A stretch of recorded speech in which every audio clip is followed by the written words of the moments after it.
Recording.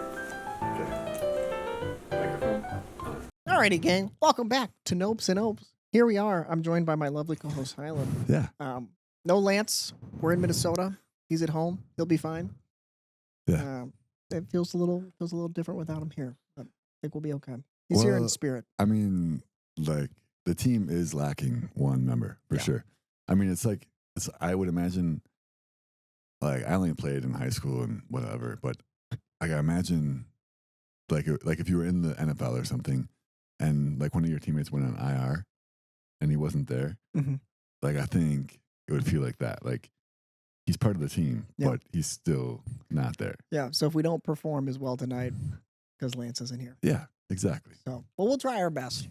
And like just a little disclaimer: it is dark here in Minnesota, and we are actually in my apartment, which we explained in a previous episode, or maybe like depending on how we release it, maybe it comes after, whatever. But just to let people know that my apartment doesn't have a lot of overhead lighting or just lighting in general. So if you do watch this on YouTube, it will be a little bit darker.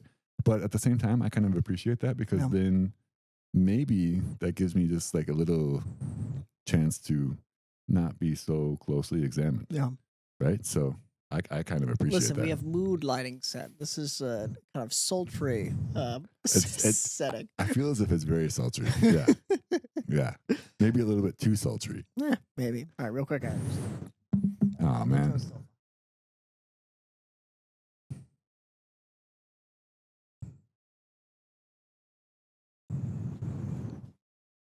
All good. Ooh. Okay, so I feel you can put your feet on that table for sure. You don't. It's not that I don't want to. Oh, I don't know. I'm trying to figure it out. Okay, we'll get there. Right.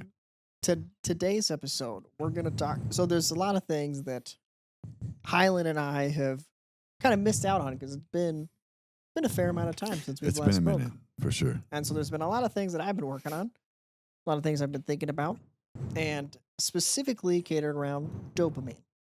Ooh, this is one of my favorite subjects of all time. And so in a previous episode, we had watched a video on radical honesty by Dr. Anna Lembke. And we watched that episode. It was a really exciting episode. I got a lot from the video watching it, and I think we had a really interesting discussion. I feel as if it was one. Sorry to interrupt you. I feel as if it was one of our better episodes. I think it was a great episode. I really enjoyed it. It got me really excited.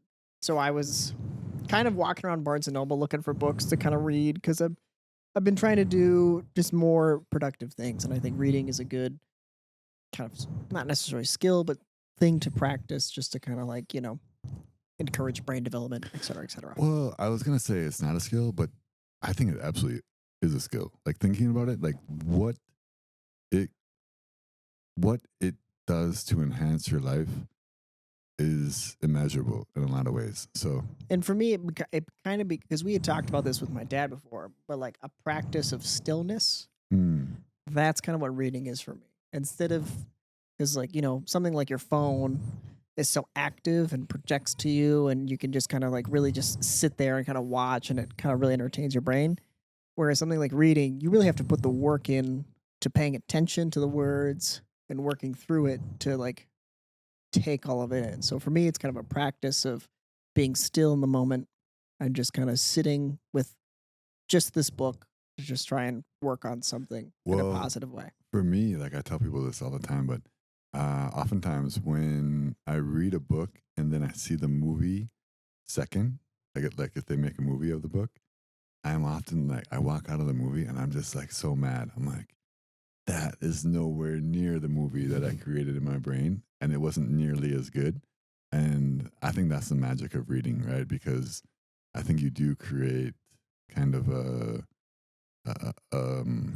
visual representation of the words, and you do see like an actual kind of movie as you kind of progress through the different chapters. And I think oftentimes like our creativity and just the brilliance of our own minds creates things far, far beyond whatever we can put onto a screen. Yeah. And I mean, the biggest reason why this podcast started is because I read your book and I Yeah. really enjoyed it. So I like to read a lot of, I don't know the actual specific category, but unfortunately it's always called like self help books.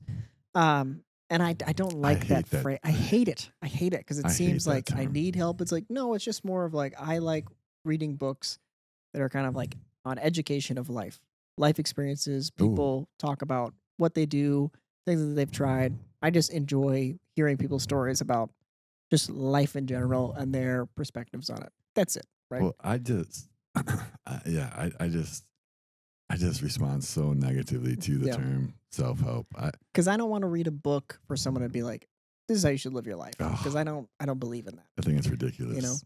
So I was going through Barnes and Noble, looking through some books and whatnot, and I saw this book that really caught my eye, and I didn't even realize who the author was until like after I read the title. But the title of it is Dopamine Nation: Finding Balance in the Age of Indulgence, and that kind of was like, I mean, we've talked about social media so much, and that just like really hit home with me. And then I read that the actual author was Dr. Anna Lembke, and I was like, dude, we watched her video. I loved her video. I was like, this has got to be something that I think I'll really connect with based off of her work that I've already seen. Yeah. So I bought the book and I read it in its entirety, and I absolutely loved it. And the biggest component of this, right, and what we've talked about before with social media, is all about kind of like your dopamine release and the dopamine response associated with um, watching social media and other vices, including drugs, masturbation, all of those things. And in this book, Dr. Anna Lembke draws from her own experiences as being a clinical psychologist and the work she's done with her patients in terms of addiction. That's kind of like her main focus. And she talks from all different cases, from weed use to porn addiction to other hardcore drugs, something to all the way to just being addicted to reading erotic novels, Hmm. right? It's a wide range. Yeah. And so in reading this, my hope was just to kind of shed some light or take off the blindfold, if you will, Yeah. into what is the behavior behind doing something to get dopamine from it. And it like really blew my mind and educated me a lot on a lot of the things I was doing, even while we were recording this podcast, and all the positive things we talked about in my own consumption of dopamine and how I was kind of like over flooding my brain. So I used to do something along the lines of like, I used to smoke a lot of weed and I used to watch a lot of Instagram and social media. And that essentially was like over flooding my brain with dopamine because I didn't want to feel the negative emotions of the breakup I had been going through, the financial struggle I was going through, Yeah. loneliness, what you name it. I just was like, let me do these things to essentially escape the reality that I have. And since I got home and started to be like, you know what, I think social media is actually really bad for me. I've talked about how bad it is and I still contribute to it. I probably should, like own up to it and not be a hypocrite and, get off of it. And when I got off of it, I started to feel like the pull back towards it. And I was like, I got to figure out what's going on. Like, why am I feeling the pull towards it when I know it's negative? Other than just like blanketing as like an addiction. Because just because if you say like I'm addicted to it, I don't feel like you have enough kind of resources to feel empowered to like work through it. Right. Absolutely. No, Right. I think a lot of people don't realize, like myself included. I had no idea how addiction worked until like grad school, and even now, it's a very very kind of perfunctory. I don't know if that's the right word, but for whatever reason, I just wanted to say it. Okay. I like the word. I'll accept it. Yeah, I don't really know if it's correct or not. Like if you listen, It's a word. You made it and up. it's not correct. No, I didn't make it up. It is actually a Oh, word. okay. So it is a word. I just don't know if it's the correct usage. Ah. But like just a very basic knowledge, right? But no addiction, and I'll wait to talk a little bit until you're done. But I can't wait.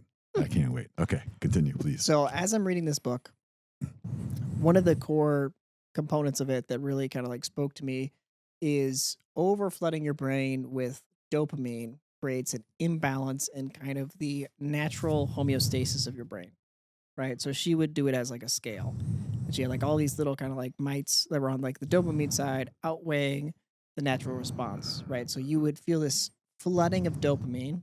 And then when like the drugs wear off or the, whatever vice you're using is done, you then would tip way back into like being in a depressive state. And so you're just kind of chasing that kind of dopamine response, and you would use whatever vice you needed to accomplish that. And I felt that in my own personal life with weed and social media, and just like finding things to just constantly entertain my brain and not feel sad, or I don't want to say depressed. I guess depressed is the right word. Just kind of like in an overall, just kind of like numb, depressed state, right?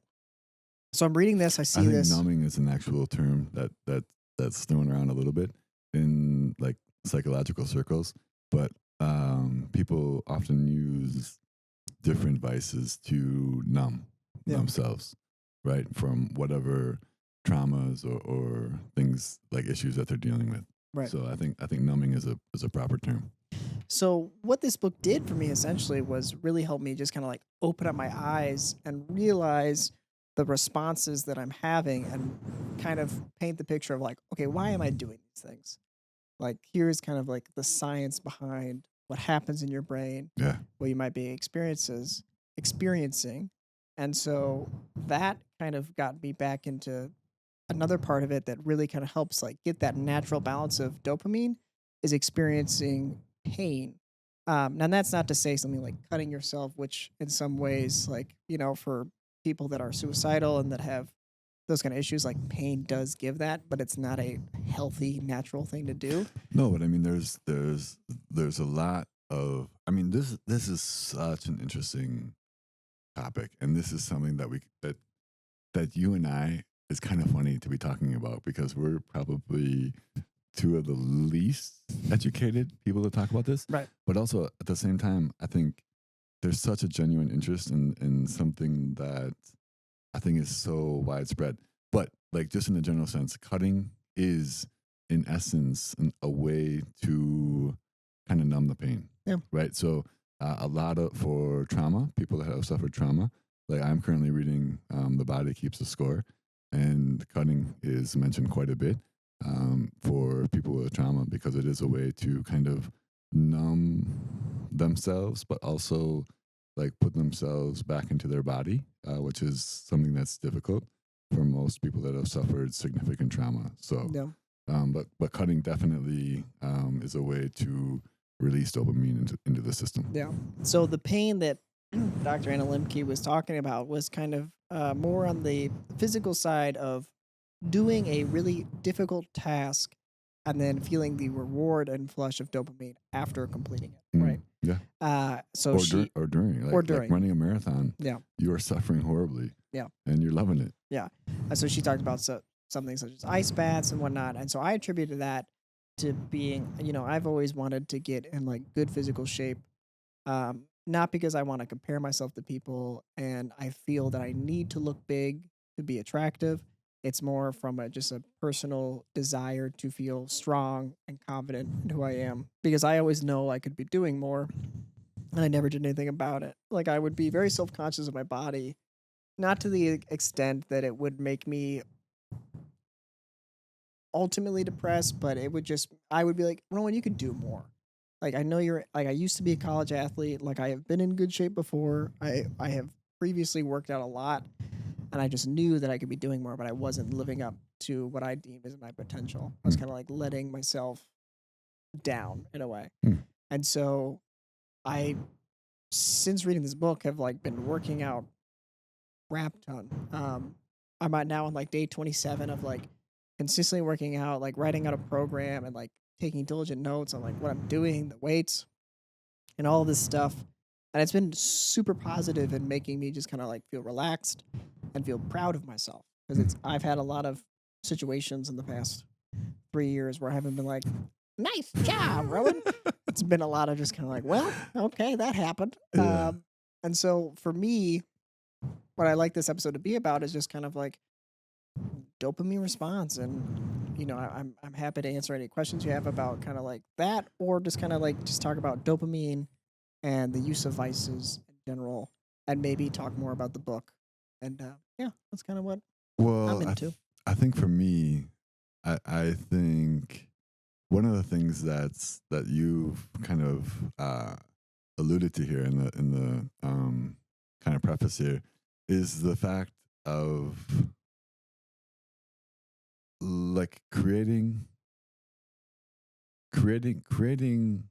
like a proper flow of dopamine, right? And the way, like, correct me if I'm wrong, like I may be wrong in this whole explanation, but dopamine is meant to signify to your body that this is a good thing, right? That this is something that you should continue. So, for example, the way that I was explained to it, or the way that it was explained to me in grad school, was if you would look at a scale and you would say, okay, if you took a drink of water, that would be one hit of dopamine, right? Your body would release one hit of dopamine saying, hey, water's good for you. Continue to drink water. This is a good thing. Like this helps us. If you were to eat some food, maybe that might be two, maybe that might be three. If it's dessert, maybe it's five. I don't know, right? Yeah. But then you get into like other things, maybe the scale goes up and up and up. But then you get into the drugs that are available today, and the scale just becomes outrageous. Yeah. Like like I may be misquoting this for sure, but the numbers like may be wrong, but the kind of the gist of it remains Yeah. the same. So like if you were looking at meth, for example, meth would be like 1,000 hits of dopamine, Yep. right, going into your brain, and it would just your brain would just be like a flood, right? Mhm. It would just be like, whoa, this is the best. Like I need this. Like this is way better than water. Yeah. This is way better than food. This is way better than sex. This is way better than anything I've ever experienced.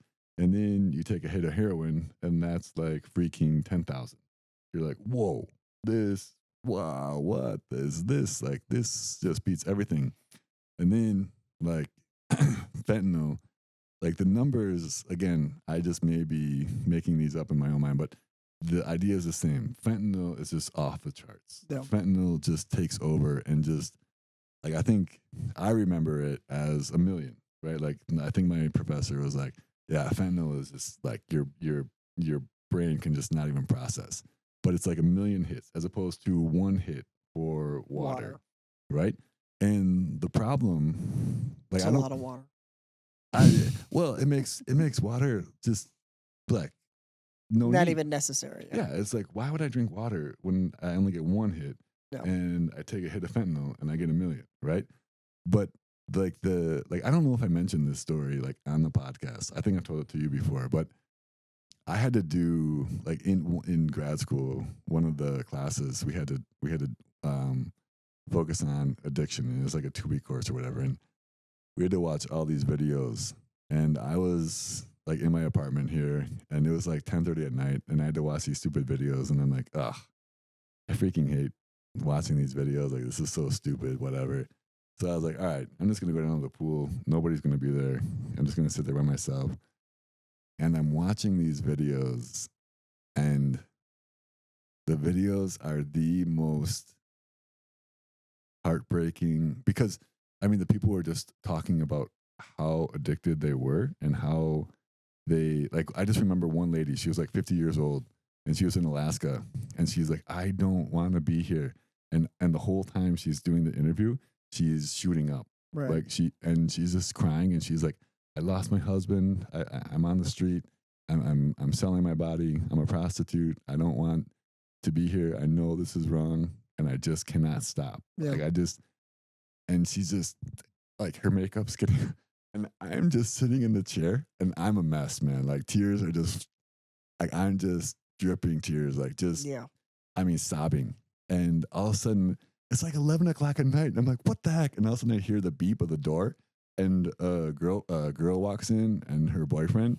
And I'm just like, oh, and there's no way I'm turning off my tears. Like my face is just all red and puffy. And Yeah. I'm like, ah, shuz butt. And so her boyfriend just walks right past and he's just like, ah, whatever. stupid dude's crying, whatever. And the girl comes up and she's like, "Are you all right?"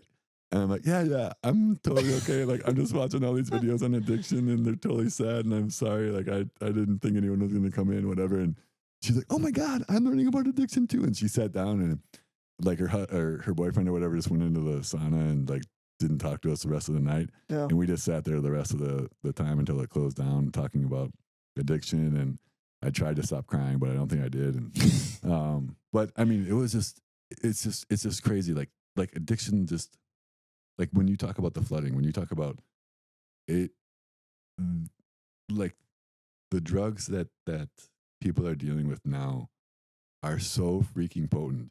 And I mean, you and I have talked about this, but once they hit your system, they physiologically change your brain. They go into the dopamine receptors and they like physically change the receptors so that the only thing that that will like ignite the receptors is another hit of fentanyl. Yeah. Right? Like water no longer matters, food no longer matters, sex no longer matters. The only thing that gets you a release of dopamine is another hit of fentanyl. And so you just like when you see people on the street stealing and like living in cardboard boxes and like walking around in the middle of winter with no shoes, no, like they literally do not care about anything else. Right. It's just crazy. And I mean, if you like, if for whatever reason you need a good cry, just look up addiction or look up like just, I mean, it is heartbreaking. Yeah. It's crazy to me. But I mean, this is something that I care so much about because like I just, like one of the conversations that I have with my kids the most, and I'm sorry, I'm talking a lot. No, you're fine. Like I'll stop here in a second, but one of the most important conversations that I have with the kids is just like I just say, "Hey guys, I know you're gonna make your choices. I know you're young. I know you want to try things. I know you kind of want to push the boundaries. I get it, and I support it, but just realize, like the things that you are dealing with now, like you take one hit of fentanyl, you can die, right? And that's just terrifying to me. And the like vaping is a big problem in our school, and we have no idea what's in the vapes. We have no idea. Like these kids are ordering them offline, and these are 12, 13-year-old kids. Yeah. To me, they're kids, man. And it's just like, I don't know. I got a little bit off track, but now I'm just Doom and gloom. now I'm just thinking about my kids, and I'm just like, oh my God, like it's too much. Yeah. So I'm sorry. Let's get back to where you wanted to go. You're totally fine. So, in the talking about dopamine and the flooding of it, so I'll talk about my personal experience just to kind of like paint an overall picture. So I used to smoke a lot of weed, and what it did is I had such a flood of dopamine that it basically made me think like when I was sober, I'm not happy because I'm not experiencing as much dopamine as I have when I'm stoned. And I'm like, dang, man, like I can't be sober and like experience the joy that I can when I'm stoned because like I'm not experiencing enough dopamine. Right? I thought like just being sober and living life, I wasn't able to like feel joy because of the level of dopamine that I was having wasn't like enough, essentially, right? Okay. Which is like a really bad pattern, is kind of like what I deem is like the beginning of an addiction. Yeah. And you know, I'm no psychologist. I can't tell whether or not I was addicted to weed or whatnot, but I think it's something that a lot of more people have access to it. And there's some research, and there's a story in the book about a girl who really like smokes so much weed, and I read it and I was like, oh no, is this me? Like, and it kind of really hit home, which I was really excited to read about because I've always been worried about my weed consumption, whether or not it's a problem, right? Because weed is this drug that it's kind of like, it's okay, like everyone does it, like, you know, Bob Marley and like Wiz Khalifa and Seth Rogen and Snoop Dogg, they all smoke weed all the time and they're super successful. And you're like, well, why can't I be that way, right? You don't, there's no like really popular meth heads. that are like really crushing it. They're like, I do meth and it's great, But weed, there's a lot of successful potheads, right? Yeah, And so, that's true. That's a good point. it always worried me, right? I was like, Okay. can I be successful and smoke weed? And I haven't been smoking weed for a while. Like Yeah. I stopped cold turkey, and I genuinely think it's like been really beneficial.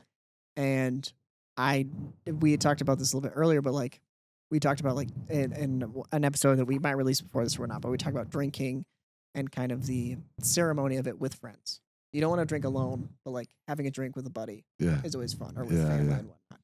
It's kind of the same for me with like smoking weed now. It's like I don't want to ruin the ceremony of like smoking weed with a friend and like kind of kicking back and relaxing by doing it by myself all the time and it becoming like a problem, right? Mm. And I never got too bad with smoking weed to the point where I was like just smoking so much weed that I was basically brain dead. Like I would have like one joint and be like high during the night, but I was like, I'm being high a lot during the week. Mm.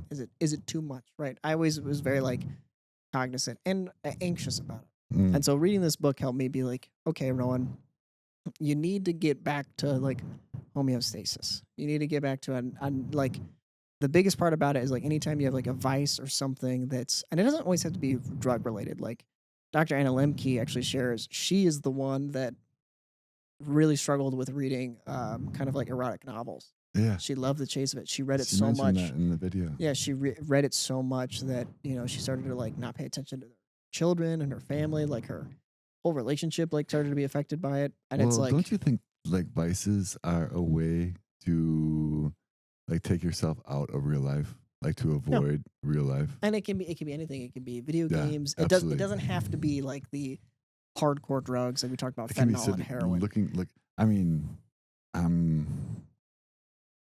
I was gonna mention somebody, but I'm not. But it could also be social media. That could be your vice, right? Yeah, So there's so many different things, and mine specifically happened to be smoking weed and like watching dumb videos on YouTube or on social media and whatnot. Well, I've had Instagram recently, and I'm shocked at like I like if I spend 10 minutes, I get mad at myself, but I'm still like, Highland, that's 10 minutes of nonsense. Like there was no benefit there whatsoever. But it's so easy to be on there for way longer because you just kind of get trapped in the loop and you don't realize how quickly the time goes by. Because it's kind of like your brain constantly is resetting. Like you watch a video to it in its entirety. It's set up. You go to the next one and then it just keeps restarting. So dopamine, drug use, all of these things. So I now have shifted. I don't smoke weed and I've started to work out a lot. And there's also another way. And you've taken yourself off of social media. Yeah, social media is completely gone. Yeah. And I think now's a good time to do kind of like an update on it. So I'll let you lead with any questions you have, or I can just get into my update about not being on social media completely. Well, my interest, because I've actually joined the party late. And I just mentioned that I am on Instagram. And I do like it because I can see my nieces and nephews and my brother. My brother is making a lot of Instagram reels or whatever they're called. But I do find myself actually getting mad. Like when I finally just shut down the thing and I'm just like, I hit the button. Just kind of like throw it away. Yeah, I'm done. And I just kind of like discard it. I've been there. And it's only like 10 minutes or whatever. But I'm wondering like what, like on all the different fronts, like I always mention 4 fronts. So mentally, emotionally, physically, and spiritually. Okay. Like what changes and what kind of improvements have you seen in not consuming social media? Okay. So just to start off in general, the importance of it is gone. So beforehand, I thought having social media was can I just mention one thing? Was important. Go ahead. That's so crazy to me. That's so important. Like it does become important to you. Like I find myself sometimes waking up and reaching for my phone right when I wake up. That's the first thing that I do. Yeah.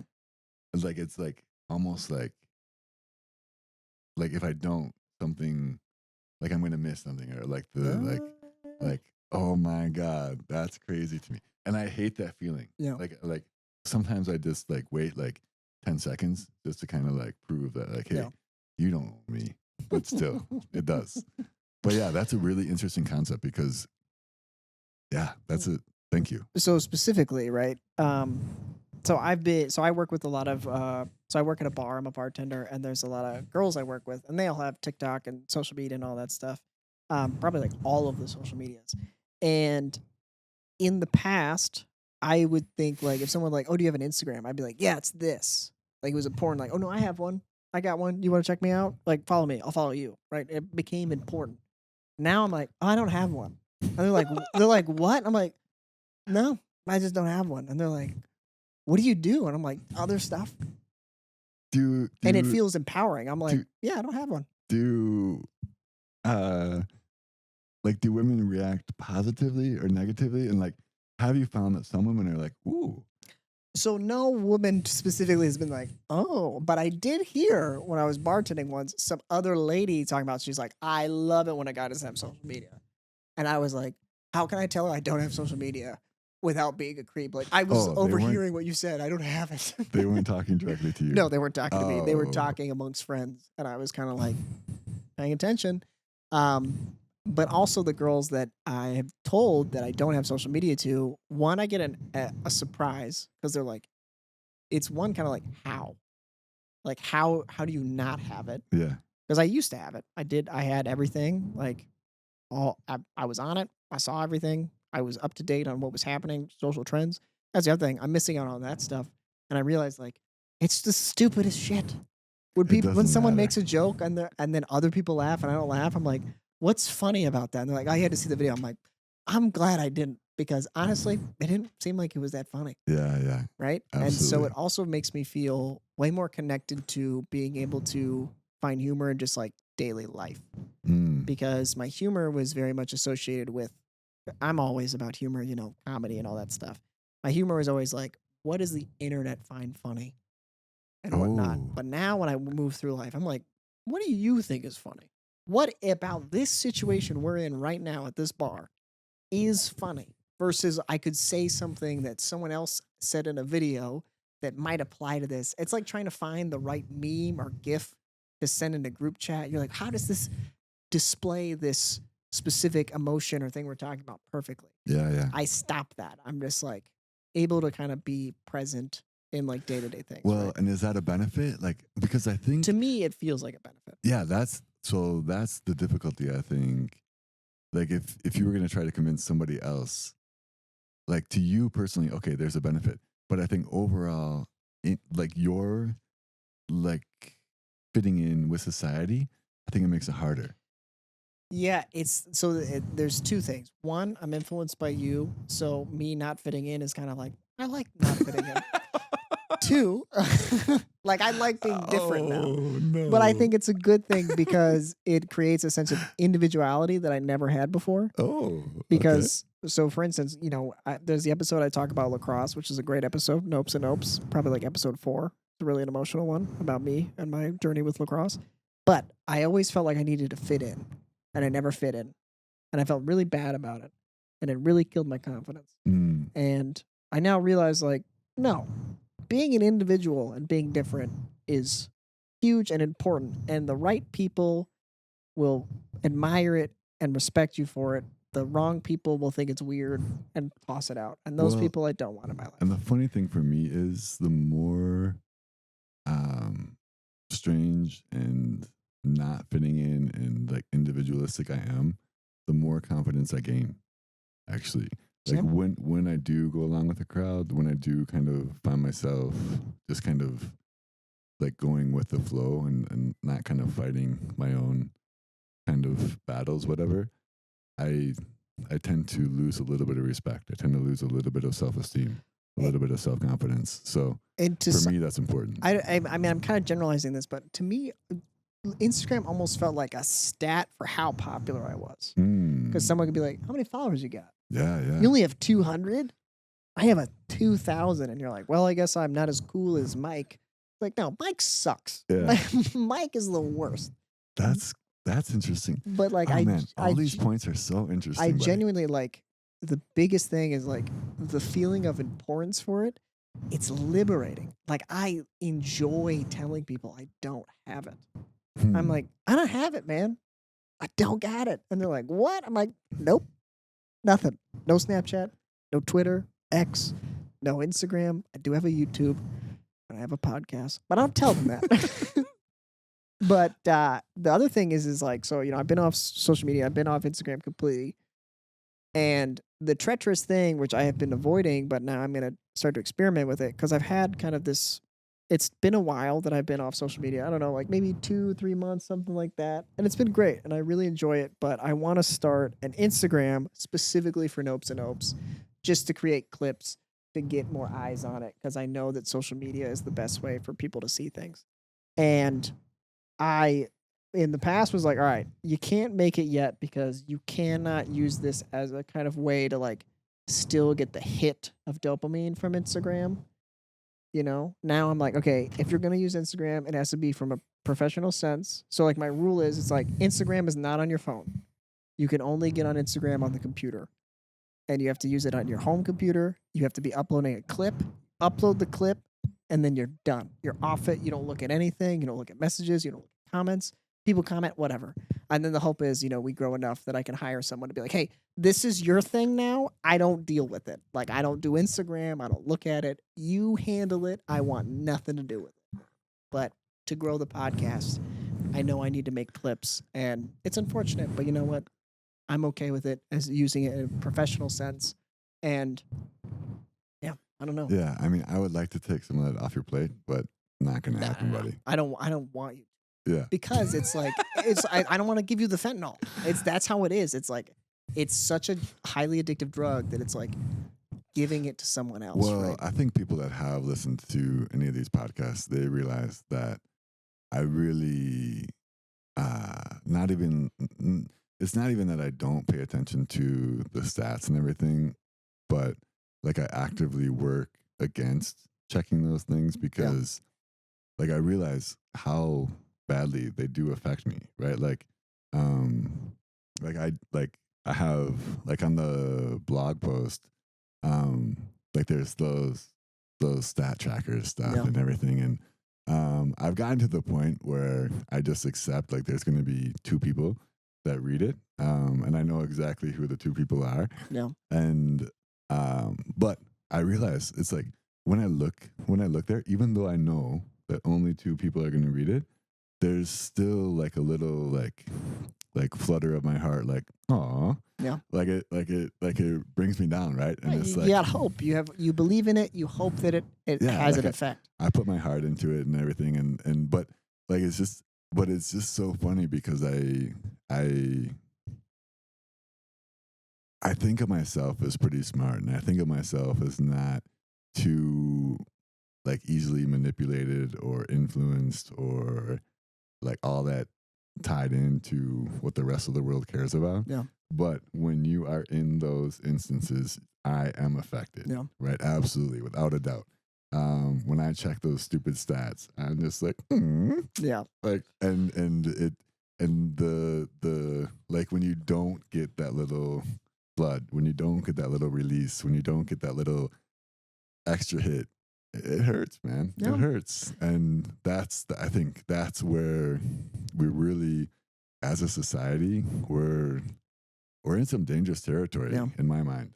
One thing I want to add to the response I get from not having social media is I feel that my connections with people have deepened because I don't see you outside of when we interact. I don't see you on my phone. I don't see what you're doing. I don't know what's going on in your life. I have no idea. Yeah. But when I see you, I can be excited to see you. Yeah. Because I'm like, oh my God, it's Highland. We haven't talked about anything. I don't know what's going on. You have a beard now. I have a beard now. What's happening, right? Yeah. Like what have you been up to? Right now. Right? And it's the same thing with the people that like I work with. I'm like, oh, you have no idea what I'm like, what I do in my spare time. I kind of want to keep it that way. You listen to the podcast, you'll learn a lot. Maybe too much. And also, I mean, like when you do check somebody out on Instagram, it's so easy to misjudge them, right? Like, I think You can also I think that's what, way too much information. I can learn or the from wrong I can information. learn from social media where you work, what you do, what you do for a living, where you live, how old you are, what your friends' names are, when your birthday is, But you don't what's your even, favorite fucking color, what do you usually dress up honestly though, as, you do you don't have any even know if animals? that's any of that's real. Tell you the truth, Right, but right? like Like it's you all can learn there. it. It's Yeah, all there, yeah, yeah, yeah, and it paints this. Like you're reading. It's not like you're reading the cover of a book. You're not actually reading the book, yeah, yeah, right? But like when you get to talk to someone, those are the actual pages. yeah. You actually get to fill in because like my favorite thing to do now is anytime I get to meet someone, instead of looking at their Instagram, I ask them like, "What's your story? Yeah. Like, what's gotten you here?" And like I had this lovely talk with this girl who I kind of told my whole story to, and they were baffled by it, like the whole thing, like relationships, all that stuff. I Oh told her boy. everything. Okay. Um, and they had such a beautiful response. I was like really like pumped by the response. But then I started asking them, and they were like, "Wow, like, what is my story?" And it like was such a genuine, deep, fun connection that I just was like, I never got this on Instagram. I never got any of this stuff. I never got the joy. I never got to see the body language. And so to me, like not having a social To media, actually like it's pay attention to somebody across from you, oh my god. as opposed to paying attention to your phone. And like trying to read and look at the images and be like, so I think this person's kind of like this. They like these things. Like you're trying to put this person in the box instead of being able to just accept people for who they are. Dude, Like right? I can just sit there and be like, tell me about yourself. And I can just be flooded with all of these beautiful stories and things and be like, man, you're a beautiful person. Or flip side, I can be like, you suck. I am trying to pay attention, but also I'm like, all of these thoughts are flooding into my head and I want to say them all too. Highland, I need you to know you do this every episode.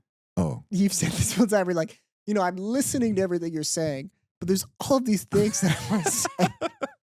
this is not unusual? No, Oh, man. not at all. Sometimes I think I'm so unique, and then sometimes I'm just like, no, Highland. There's a pattern. Yeah, There's you a do pattern. this. You do this all the time. No, what are the thoughts though? No, okay. So I'll just You say, jackass. I'll What? just say this. No, I just think, I mean, if you listen to this podcast, and you have any interest in improving your life in any way, and improving your relationships, and improving your self-esteem, and improving your connections to the world in general, and just improving your satisfaction Yeah. with your daily experience, like step away from the phone, step away from social media, step away from the pretense, from the Yeah. fakeness, from the like altered stories of our lives, and like just go out with your friends, have Yeah. a beer, have a martini, have a freaking tea, coffee. I Yeah. don't care what you have.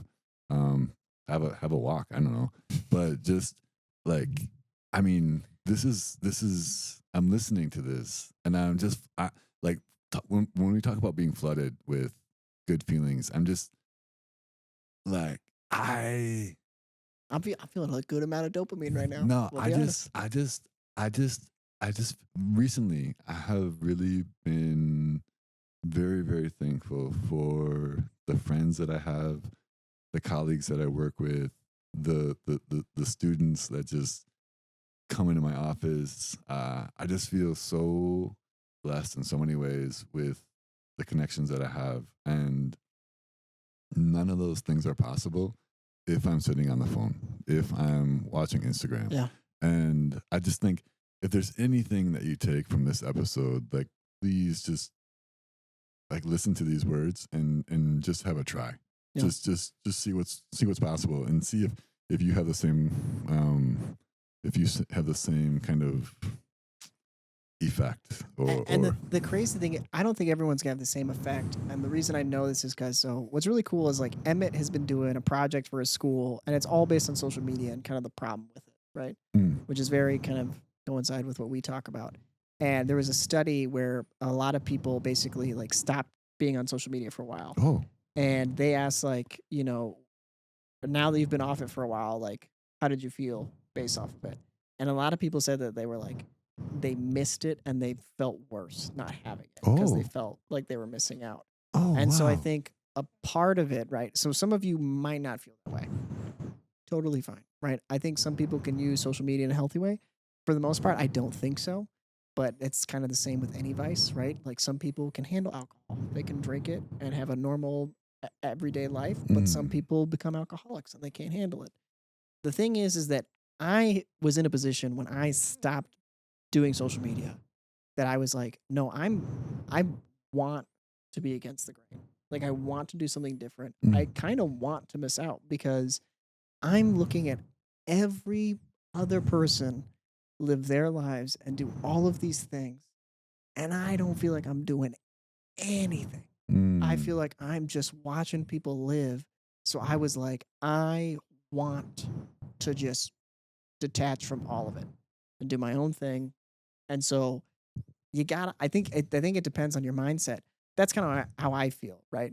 If you're missing connection, um, and you like if you don't have any like deep connections with anyone personally, it's very hard to detach from social media because it's like, okay, who do I rely on? But like for me personally, and I won't speak for others, like it has been nothing but positive. I don't feel any pull to get social media. I don't want to get an Instagram. I don't want to get a Snapchat. If I meet a girl, I'm like, you can have my number. We can talk. We can FaceTime. That's pretty much it. Like, I'm not going to Snapchat you. I don't have an Instagram. You don't need to know all of these things about me. I don't need to know all these things about you because it's like, I don't miss it because I don't know what's going on. And it's kind of like ignorance is bliss.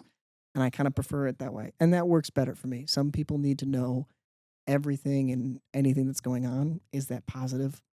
I don't know, but it's not positive, right? That's a huge point. Yeah.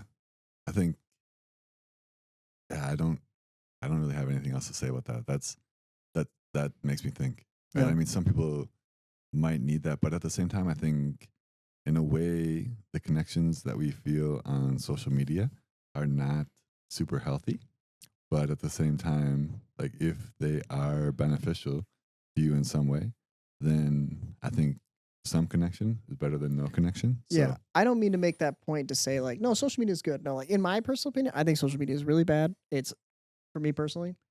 I won't get back on it. I'm gonna make a Nopes and Opes Instagram, but like I won't be making one personally for myself.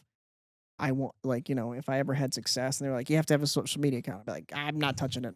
yeah, Someone else is gonna do it. I have no involvement yeah. because as you grow up and you mature, you start to realize like what's good for you and what's bad for you. And I just realized it's bad for me. It might also be bad for you. You should just think about it and try it out and see. That's what this podcast is all about, right? Yeah, I think, yeah, just seeing like figuring out how to live your life Yeah. in the best way possible. Also, if you want to get some insight into the thoughts I had and whatnot, pick up this book. It's fantastic.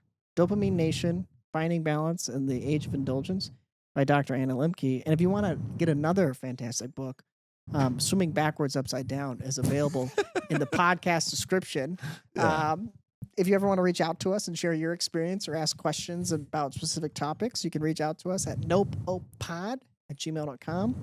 Highland, any parting words? Nobody. No? Cool. Well, we appreciate you watching and listening, and we'll see you guys in the next one.